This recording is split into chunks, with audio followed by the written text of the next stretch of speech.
Hello, this is Brother George, and this is Friday, April the 3rd, and I have a special edition of the devotion today. I've got my daughter, Lana, with me today, and Lana, tell us, kind of setting this thing up, tell us what you do.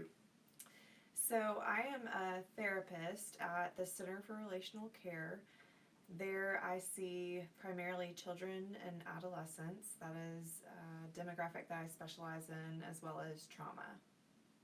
So, she's qualified to talk about what we're going to discuss this afternoon. But I asked Lana to come here because a lot of people right now are dealing with just the issues of being shut in, depression, anxiety. These things are skyrocketing, and so just what can you do to keep yourself sane while you're shut in? So, Lana, uh, give us some ideas. Help us out here. The golden question. Yeah. Everybody wants to know right now, what do I do? And I think it's a really good question because I think as humanity right now, what we're seeing is collectively we're asking the question, what can we do to make our situation better? Which is, there's a lot of health in that. There's good in that. And so I keep finding myself going back to, I work with kids, and so I keep going back to a tool that I use with my kiddos. And adolescents, some too, but I have a bucket in my playroom, and there are tons of different glasses in this bucket. Different colors, shapes, sizes, fun, old, new. And when we're having some trouble seeing a situation in a different perspective, sometimes I'll ask the question, I wonder what this would look like if we looked at it with a different lens. What would it be like for us if we did that? And so it disarms us when we're unable or incapable of viewing it in a different way on our own. Putting on a pair of silly glasses just sometimes does the trick. So we'll go in and we'll dig for a pair that we like. We'll put on those glasses and we'll make fun of it. Oh, well, it makes the situation look really rosy to me because it's rose tinted. But then we'll get into how can we actually see the situation in a different way. Mm-hmm. And how we really want to do that is by putting on these glasses of two C's. Those are lenses, and it is curiosity and compassion. And so I'll challenge my kiddos and clients alike, and I'm finding myself challenging me and my family and those that are asking the golden question to put on a different lens and look at it through curiosity. So why am I feeling so anxious right now, or so fearful, or so snappy with my kids? And they're lonely. Yeah, that is really fundamental. And so chasing down the why to that, mm-hmm. and really understanding it gives us a new level of compassion for ourselves and for those around us. So yeah, I think that is what we can do to stay sane is by putting on a different lens, looking at the people around us and our situation just with more kindness, curiosity about it, and compassion. And I think one of the questions that we need to be asking as we do that is, why are they responding the way they are? Well, what are their losses here? Because we're all experiencing loss of something in this season. Okay, elaborate on that. Yeah, so I think that, we live in a world of brokenness, fallenness because of sin. And so we are all at some point going to experience grief in our days here on this earth. And it's going to come in a variety of shapes and sizes for us. But at this point, perhaps the first time and maybe the only time we will ever experience this, we are walking through collective grief with humanity as a whole. And there is not one person who is being immune to feeling a loss of some kind because of this. So our seniors in high school are experiencing tremendous loss right now. Our moms are experiencing tremendous loss because they're gaining new roles of teacher, homeschool mom in many cases. And so that means sacrificing something else that they were able to spend their time on prior to this. Right.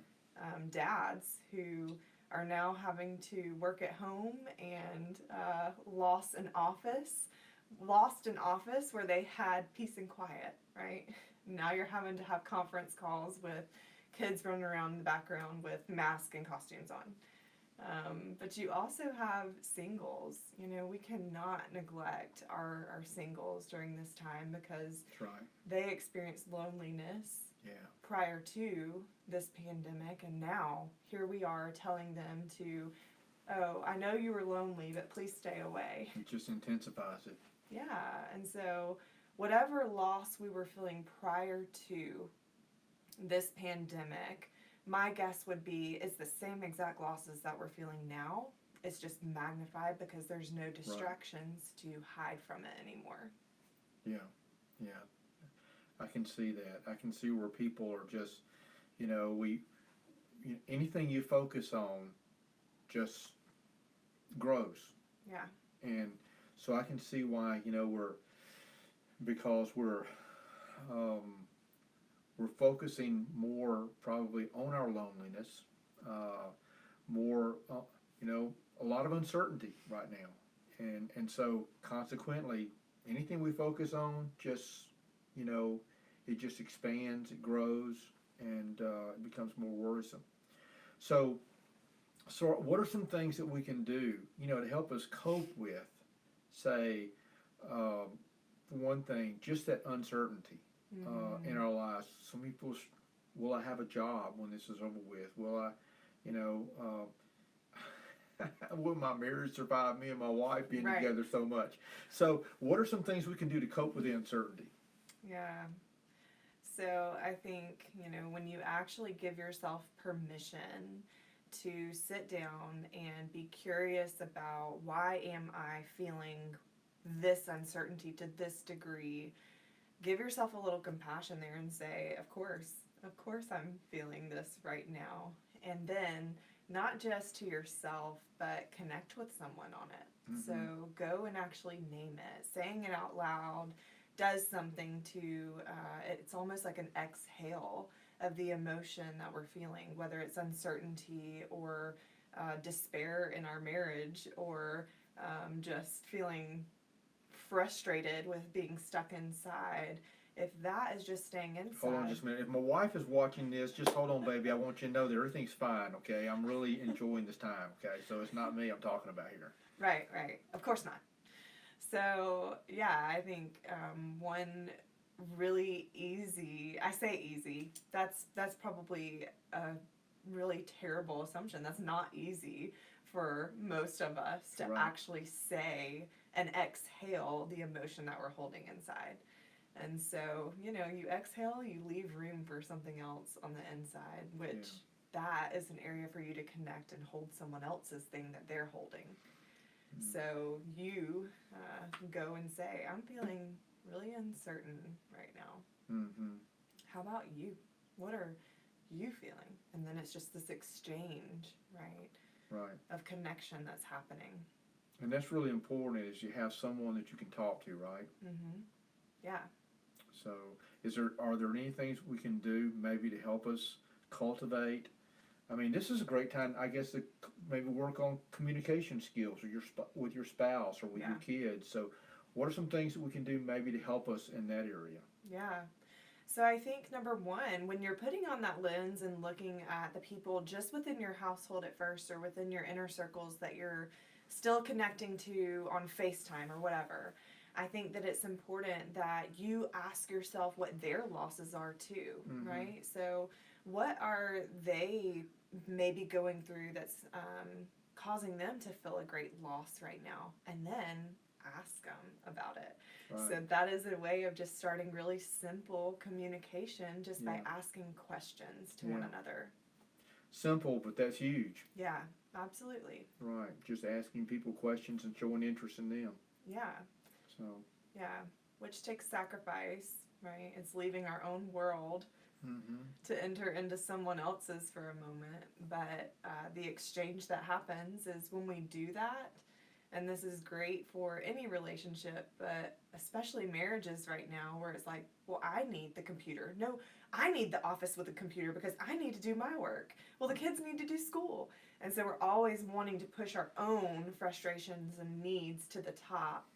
But if we actually push our own interest aside to walk to them and say, I'm wondering if you're feeling frustrated about our current circumstances, I can imagine that I would feel just really almost scared that I wasn't doing what I was supposed to do with the kids right now, and what's going to happen to them when they go back to school after being at home with me as their teacher. Right. Right? Like, that's fearful for me. And so, am I doing what I'm supposed to be doing? When you walk into that space with someone else and put their needs above your own, then their reaction is actually going to want to say, "Hey, what about you? What can I do for you? What about you? What are you needing help with right now? How can I connect and help you with your loss?" Yeah. And we have to frame that question in our own way, because I mean, if I went to my wife, went to Deborah, your mom, and said, "Tell me, Deborah, what are you feeling frustrated about right now?"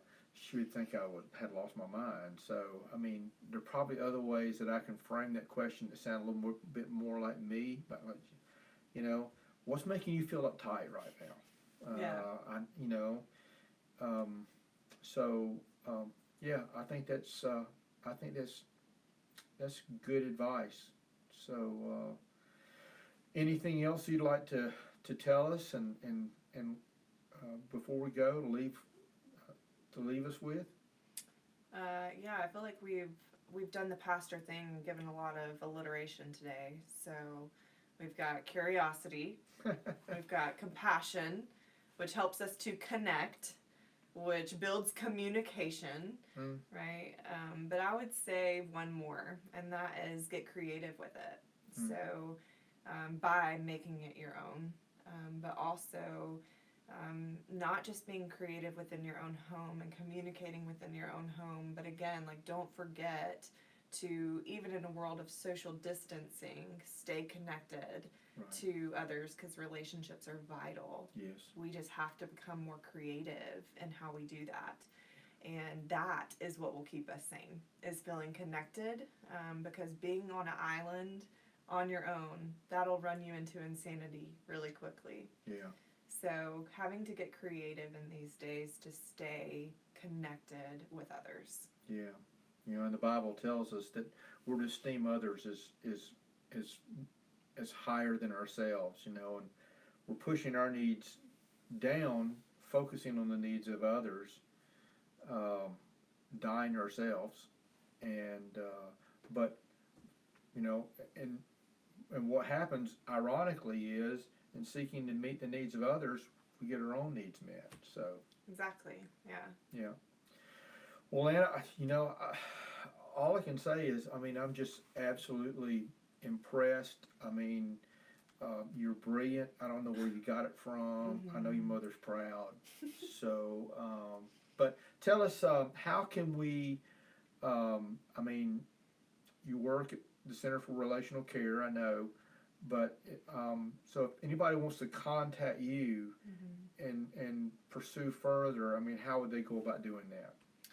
Yeah, so we have two campuses in the Atlanta area. One is in Woodstock, just down the road from you guys. And we are still operating right now. So we have moved our platform entirely to telehealth, which is, we're learning so much from that, and seeing that one of the beauties of it is we can connect with our clients still, and also with people who are in need during the season anywhere. We can connect with them through telehealth platforms. And so you can find us online at relationalcare.org, and also on Facebook. We do have a Facebook page. And actually, we will be releasing, if you're interested in this and you think, yeah, I need more on how to stay sane, we're releasing a series of really practical grounding tools in the coming weeks. And so you can find out how to connect with us on our Facebook page or on our website. Great. Well, I'm sure it's going to be helpful. And I want to encourage you, as you listen to this, I'm sure that we've said some things that are going to be, Lana has said some things rather that would be helpful to you, but you might know someone else out there that this would be helpful for them. So I encourage you to share this with others. And but thank you for being here. Remember that there will not be a devotion tomorrow, but we will see you here Sunday morning at 10:30 for sofa service, going live at 10:30, and I look forward to seeing you then. Hope you have a great evening, and see you Sunday.